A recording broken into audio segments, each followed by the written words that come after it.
Hello दोस्तों, मैं सोनू फिर एक नई वीडियो के साथ आपके पास हूं और इस वीडियो में मैं आपको होंडा ग्रेजिया 125 BS6 के फाइनेंस के बारे में जानकारी दूंगा और साथ ही साथ ये भी बताऊंगा कि इसका ऑन रोड प्राइस क्या आ रहा है अगर आप कैश में ले रहे हैं तब, और फाइनेंस पे लेते हैं तो इसमें क्या क्या डॉक्यूमेंट की आवश्यकता है जिससे आप फाइनेंस करा सकते हैं और क्या डाउन पेमेंट करना पड़ेगा, कितने का ब्याज होगा, कितना रेट ऑफ इंटरेस्ट आपको इसमें लगाया जाएगा।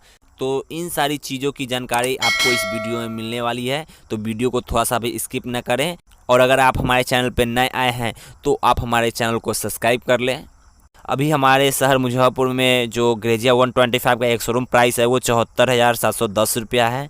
इसमें आपको इंश्योरेंस का प्राइस अगर बता दे तो 6165 रुपये का इंश्योरेंस होगा, जिसमें आपको गाड़ी का 1 साल और थर्ड पार्टी 5 साल के लिए इंश्योरेंस मिल जाएगा। साथ ही साथ बात करते हैं इसकी आरटीओ की, तो आरटीओ में आपको 6730 रुपये का पेमेंट करना पड़ेगा। और रोड प्राइस की बात करते हैं तो अगर हम तीनों को प्राइस जोड़ देते हैं तो हमारा प्राइस आएगा 87,605। ये हमारा ऑन रोड प्राइस होगा। इसी प्राइस में हम अगर कैश में अगर हमको स्कूटर लेना है ग्रेजिया 125 तो हमको 87,605 रुपया पेमेंट करना पड़ेगा। और एसेसरीज का जो पैसा है दोस्तों वो अलग है, वो एसेसरीज का इसमें इंक्लूड नहीं है, वो आपको अलग से पेमेंट करना पड़ेगा। 87,605 ये गाड़ी का ऑन रोड प्राइस होगा। इसमें हम फाइनेंस कराते हैं तो 500 रुपये का हाइपोथिकेशन जुट जाएगा।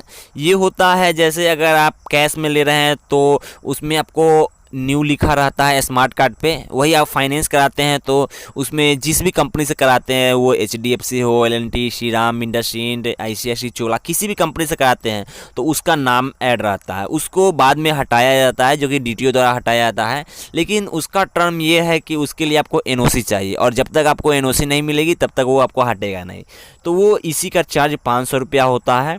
तो हम जब 87,605 में 500 रुपया इंक्लूड कर देंगे, जोड़ देंगे, तो हमारा जो प्राइस आएगा वो 88,105 रुपया आएगा। ये फाइनेंस का प्राइस होगा।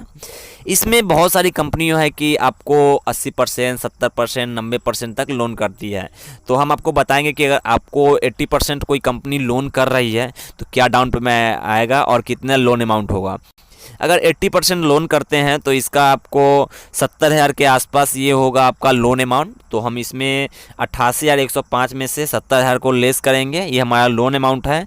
तो हमारा जो प्राइस आएगा वो होगा 18,105 हमारा मार्जिन मनी आएगा। इसमें हम प्रोसेसिंग चार्ज इंक्लूड करेंगे तो फिर हमारा डाउन पेमेंट बन जाएगा।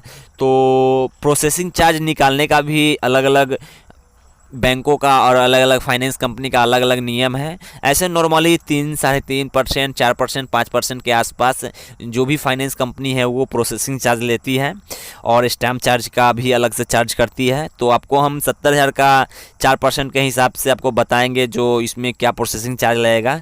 तो अगर 70,000 का 4% हम निकालते हैं तो 2800 रुपया ये आ जाएगा, प्लस स्टाम्प चार्ज 1,000 का हम ले लेते हैं तो आपका जो प्रोसेसिंग चार्ज होगा वो 3800 के आसपास होगा। ये थोड़ा ऊपर नीचे हो सकता है, वो फाइनेंस कंपनी पे डिपेंड करता है। तो जब हम मार्जिन मनी और प्रोसेसिंग चार्ज को जोड़ लेते हैं जो कि हमारा 18,105 और 3800 रुपया है, तो ये दोनों को हम जब जोड़ते हैं तो हमारा जो अमाउंट आता है वो 21,905 रुपया आएगा। तो ये हमारा डाउन पेमेंट होगा। जिस समय हम स्कूटर ले रहे होंगे उस समय हमको इतना पेमेंट करना पड़ेगा और एसेसरीज का इसके अलावा पेमेंट करना पड़ेगा अगर एसेसरीज हम लगवा रहे हैं तब। अब बात करते हैं इसके EMI की। EMI कितना आएगा और कितने सालों के लिए आएगा, कितना ब्याज लगेगा। तो दोस्तों नॉर्मली कोई भी कंपनी है कि आपको 12, 12.5, 13% के आसपास आपको ब्याज लेती है और उसका रेट ऑफ इंटरेस्ट है। तो अगर हम 1 साल के लिए अगर 70,000 का लोन कर रहे हैं तो हमको जो ब्याज और ब्याज के साथ देना पड़ेगा EMI वो होगा 6533 रुपये का। ये 12 महीने का हमारा EMI हो जाएगा 70,000 का लोन का। वही अगर हम इसको और बढ़ाएं तो 4588 का EMI 18 महीने के लिए हमको पेमेंट करना पड़ेगा। और इसको बढ़ाते हैं तो 3617 का EMI हमको 24 महीने के लिए, मतलब कि 2 साल के लिए आपको पेमेंट करना पड़ेगा। और इसको आप 2.5 साल के लिए ले रहे हैं तो 3,033 रुपये का EMI आपको 30 महीने के लिए आएगा। अगर बात करें इसको हम 3 साल के लिए 2644 का EMI आपको 36 महीने के लिए आएगा।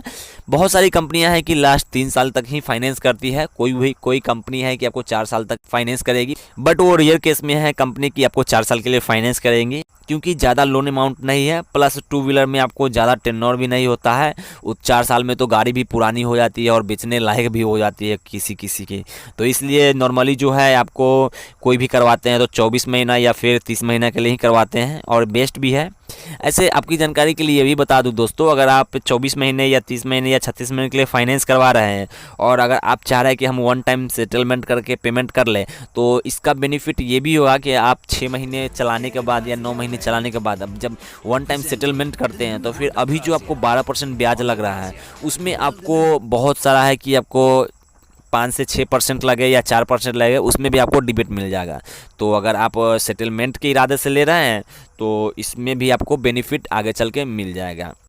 अगर बात करते हैं हम फाइनेंस में लगने वाले डॉक्यूमेंट की, तो इसमें आपको 3 से 4 पीस चेक लगेगा और आधार कार्ड, पैन कार्ड और 4 पीस फ़ोटो लग जाएगा। साथ ही साथ आपको पैन कार्ड या अगर बिजली बिल है तो वो भी लग जाएगा, या फिर आप चाह रहे हैं कि हमको मिनिमम से मिनिमम डाउन पेमेंट में गाड़ी लेना है तो इसके लिए आप IT रिटर्न वगैरह भी दे सकते हैं या फिर सैलरी स्लिप दे सकते हैं। ये सब अगर आप दे रहे हैं तो इसमें आपको कम से कम डाउन पेमेंट में गाड़ी डिलीवर हो जाता है।